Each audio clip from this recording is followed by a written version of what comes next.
ఏపీలో అంగన్వాడీలపై ప్రభుత్వం ఉక్కుపాదం మోపింది. సమ్మెను నిషేధిస్తూ ఎస్మాను ప్రయోగిస్తున్నట్లుగా జీవో జారీ చేసింది జగన్ సర్కార్. అంగన్వాడీలపై ఎస్మా ప్రయోగిస్తూ ఉత్తర్వులు జారీ చేసింది. అత్యవసర సేవల కిందకు తెస్తూ ఎస్మా ప్రయోగించింది. దీంతో రాష్ట్రంలో 6 నెలల పాటు సమ్మెలు నిషేధిస్తున్నట్లుగా ప్రభుత్వం ఉత్తర్వుల్లో పేర్కొంది.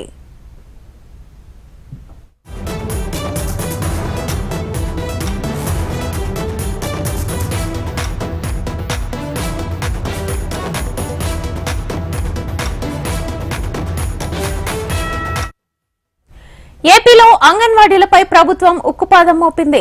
సమ్మెను నిషేధిస్తూ ఎస్మాను ప్రయోగిస్తున్నట్లుగా జీవో జారీ చేసింది జగన్ సర్కార్. అంగన్వాడీలపై ఎస్మా ప్రయోగిస్తూ ఉత్తర్వులు జారీ చేసింది. అత్యవసర సేవల కిందకు తెస్తూ ఎస్మా ప్రయోగించింది.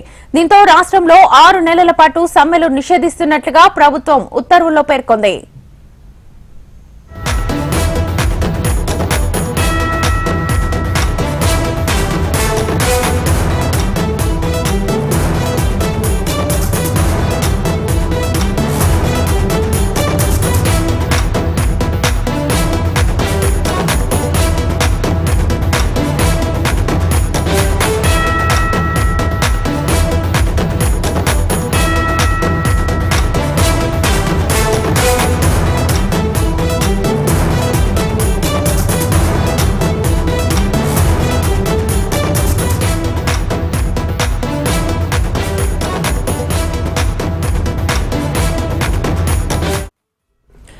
ఏపీలో అంగన్వాడీలపై ప్రభుత్వం ఉక్కుపాదం మోపింది. సమ్మెను నిషేధిస్తూ ఎస్మాను ప్రయోగిస్తున్నట్లుగా జీవో జారీ చేసింది జగన్ సర్కార్. అంగన్వాడీలపై ఎస్మా ప్రయోగిస్తూ ఉత్తర్వులు జారీ చేసింది. అత్యవసర సేవల కిందకు తెస్తూ ఎస్మాను ప్రయోగించింది.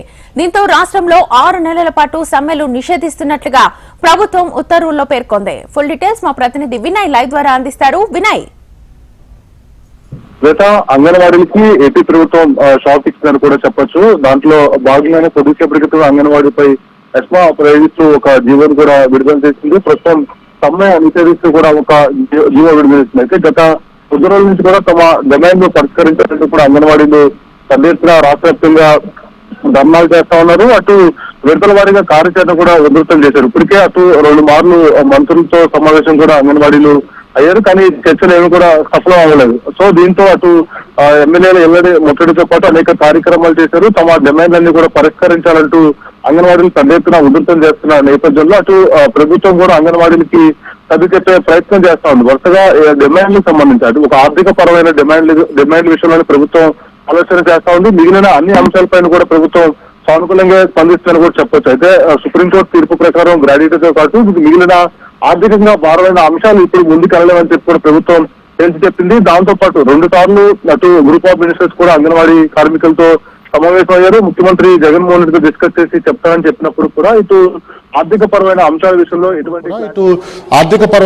విషయంలో ఎటువంటి క్లారిటీ ప్రభుత్వం ఇవ్వట్లేదు. దీంతో అంగన్వాడీలు కూడా సమ్మె చేస్తా ఉన్నారు. ఆ సమ్మెని రోజు రోజుకి ఉధృతం చేస్తా ఉన్నారు. ఇప్పటికే అటు మంత్రి బొత్స సత్యనారాయణ కూడా ఈ అంశం పైన మాట్లాడడం జరిగింది. అంగన్వాడీ సమ్మెతో అటు అంగన్వాడీ కేంద్రాల దగ్గర ఇబ్బంది పరిస్థితులు ఎదురవుతా ఉన్నాయి, బాలింతలు ఇబ్బంది పడతా ఉన్నారు. సో వాటన్నిటి దృష్టిలో పెట్టుకుని ఇవన్నీ కూడా సమ్మెను విరమించాలని చెప్పి కూడా పదే పదే కోరుతా ఉన్నారు. అయినప్పటికీ కూడా అటు అంగన్వాడీలో తమ డిమాండ్లు పరిష్కరించాలంటూ కూడా సమ్మెని ముందుకు తీసుకెళ్తున్నారు. ముఖ్యంగా అనేక డిమాండ్లు ప్రభుత్వం ముందు పెట్టినప్పుడు కూడా ఇటు ఏదైతే మినీ సెంటర్లని మెయిన్ సెంటర్లుగా మార్చాలనే దాంతోపాటు మొత్తం ఏదైతే పెండింగ్ బకాయిలన్నీ విడుదల చేయాలి, దాంతోపాటు సుప్రీంకోర్టు తీర్పు ప్రకారం గ్రాడ్యుటీ ఇవ్వాలి, అవుట్ సోర్సింగ్ ని పర్మనెంట్ చేయాలి, ఇవన్నీ కూడా అనేక పెద్ద పెద్ద డిమాండ్లన్నీ కూడా ప్రభుత్వం ముందు పెట్టారు. అయితే దాంట్లో భాగంగానే ఆర్థిక పరమైన అంశాలు తప్ప మిగిలిన అన్ని అంశాలు కూడా ప్రభుత్వం చూస్తామని కూడా చెప్పిన నేపథ్యంలో ఈ ఆర్థిక పరమైన అంశాలకు సంబంధించి ఎటువంటి క్లారిటీ రాకపోవడంతో వాళ్ళందరూ కూడా సమ్మెని కొనసాగిస్తా ఉన్నారు. అటు ప్రభుత్వ వర్గాలు కూడా ఇప్పటికే అనేక మార్లు కూడా ఈ వార్నింగ్ ఇవ్వడం పరిస్థితి కూడా మనం చూసాం. అయితే ఈ రోజు కొద్దిసేపటి క్రితమే ఈ ఎస్మాను ప్రయోగిస్తూ కూడా ఒక జీవోని ఆంధ్రప్రదేశ్ ప్రభుత్వం విడుదల చేసిందని చెప్పొచ్చు. శ్వేత, నెక్స్ట్ స్టెప్ ఏంటి? అసలు అంగన్వాడీలో ఇప్పటికే ప్రతిరోజు ఆ సమ్మెను ఉధృతం చేస్తూనే ఉన్నారు. ఇప్పటికీ ఇటు ప్రభుత్వం ఇలాంటి నిర్ణయం తీసుకుంటుందని ఎవరూ అనుకోలేదు. సో ఈ నేపథ్యంలో అంగన్వాడీల నెక్స్ట్ స్టెప్ ఏంటి అసలు? అయితే అంగన్వాడీలు అయితే ఖచ్చితంగా తమ డిమాండ్లన్నీ కూడా పరిష్కరించాలంటూ కూడా పెద్ద ఎత్తున సమ్మె చేస్తా ఉన్నారు. విడతల వారీగా ఉధృతంగా ఆ సమ్మెలన్నీ కూడా ముందుకు తీసుకెళ్లిన పరిస్థితి కూడా మనం చూస్తా ఉన్నాం. ముందు సానుకూలంగా చర్చలు జరపాలని చెప్పి అనుకున్నారు, కానీ ప్రభుత్వం నుంచి ఎటువంటి ఫలితం రాకపోవడంతో అటు ప్రజాప్రతినిధి ఇళ్లలు ముట్టడి కూడా కార్యాచరణ రూపొందించుకున్నారు. తర్వాత 2-3 సార్లు ఇటు గ్రూప్ ఆఫ్ మినిస్టర్ అందరితో కూడా సమావేశమైనప్పుడు కూడా వాళ్ళ చర్చలు ఏమి కూడా ఫలించలేదని కూడా చెప్పొచ్చు. ముఖ్యమంత్రి జగన్మోహన్ రెడ్డి దగ్గర డిస్కస్ చేస్తే తమ సమస్యలు పరిష్కారం అవుతాయని చెప్పి కూడా పెద్ద ఎత్తున వాళ్ళందరూ కూడా మంత్రుల్ని కోరినప్పుడు కూడా అదేమి కూడా న్యాయం జరగలేదు. అయితే వరుసగా వాళ్ళందరూ కూడా తమ కార్యాచరణని ఉధృతం చేస్తా ఉన్నారు, ప్రభుత్వంపై ఒత్తిడి తీసుకొచ్చే ప్రయత్నం చేస్తా ఉన్నారు. అయితే ఇప్పటికే ప్రభుత్వం కూడా ఆల్టర్నేట్ చూసుకుంటాము, సమ్మె విరమించకపోతే మీ ప్లేస్ లో వేరే వాళ్ళు పెడతామని చెప్పి కూడా హెచ్చరించినా కూడా అంగన్వాడీలు ప్రభుత్వం ఏమి కూడా వెనకుండా కూడా ముందుకెళ్తా ఉన్నారు. అయితే దీంట్లో భాగంగానే వాళ్ళ ప్లేస్ లో వేరే వాళ్ళు తీసుకోవడానికి ప్రభుత్వం కూడా సిద్ధమైపోయిందని కూడా చెప్పొచ్చు. దాంట్లో భాగంగానే సమ్మెలన్నీ కూడా నిషేధిస్తూ కొద్దిసేపటి క్రితమే ఎస్మా ప్రయోగించింది. అయితే దీనికి సంబంధించి ఇప్పటికే అంగన్వాడీ కార్మికులు కానీ సంఘాలు కానీ ఈ రోజు కొద్దిసేపటి క్రితమే నిర్ణయం తీసుకుని తప్ప వాళ్ళు ఏ విధంగా రియాక్ట్ అవుతారు, దానికి సంబంధించి ఏ విధంగా ముందుకెళ్తారు అనేది అయితే వేచి చూడాలి. Shweta. Right Vinay, thank you.